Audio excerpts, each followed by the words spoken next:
It was the typical Tuesday in Mr. Peace's stats class when we got assigned our stats project. We didn't really know what to do at first, but once we glanced around the room for a little, we noticed Mr. Peace's love for dogs, so we knew that our project had to revolve around dogs. So we got ready and took off for our journey. With our project idea in mind, we set out to go look for dogs, which wasn't very hard.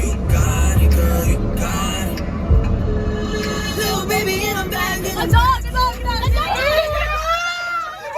I get it? Yes.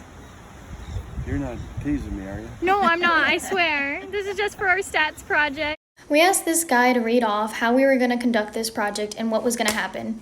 He didn't really believe it was for a stats project. Ready? Yes. To run our experiment, we would go to random local dog parks or dog walking areas and examine. So this guy was really boring and monotone, so essentially what he's talking to you about right now is how we ran our project. We went to random dog parks, and once we found a person walking their dog, we flipped a coin. Heads, we would include the person in our study, and tails, we wouldn't include the person in our study. Once heads was selected, we wrote down the person and whether it was a female or a male. We continued to do this, and in the end, we came up with a list that had all the people that we saw walking their dogs, the people we included in our study, the males and the females. To the N category because those are the people included in the survey. And now this guy talks for like a minute longer about the stuff that I just said in 30 seconds. I then proceeded to take a selfie with the nice boring man, but it ended up just looking really bad for me and you couldn't even see the guy at the end. Now that we had a plan and set, we set out to go find the dogs. Shockingly, this took quite a lot of stalking and we got a lot of weird looks from certain people.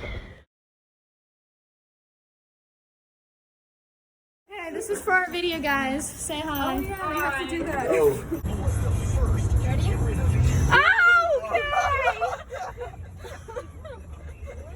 I see two dudes, but I heard a woman. I see a really tiny white and brown black dog. Yeah, and then I saw a bigger dog. Either way, we kept our hopes high. For those of you who are visual learners, this is a video of us flipping the coin to select whether we chose the person or not.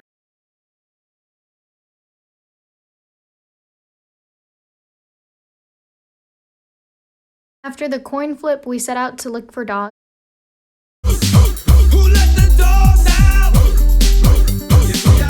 let the dogs out? Who let the dogs out? Who let the dogs out? Who let the dogs out? Who let the dogs out? Who let the dogs out? Who let the dogs out?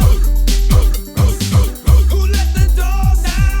Who let the dogs out? Who let the dogs out? Who let the dogs out? When the party was nice, the party was bumping. Yippee-yi-yo. And everybody having a ball. Yippee-yi-yo.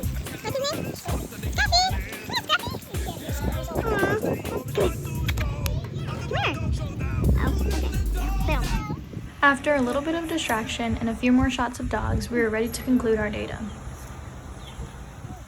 All the dog owners thought that we were kind of silly walking around taking pictures of their dogs, but we found this super cute Sheltie and thought that we had to. And then we just kept taking some more pictures, because who doesn't want pictures of dogs?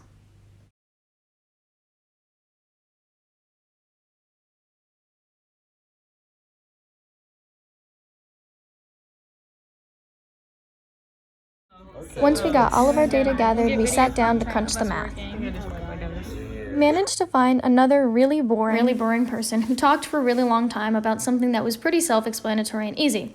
So essentially, from the findings of our test, we concluded that there was not enough evidence to support that the proportion of males to females walking their dog is significant enough for there to be one gender more likely than the other. Our test yielded a p-value of 0.4737, therefore we failed to reject the null.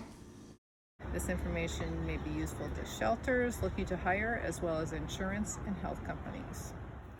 I again then proceeded to take a selfie with the very nice people who decided to be in our video, but yet again it turned out as just another bad picture of me. And with that, we conclude. Mr. Peace is the best, and we mean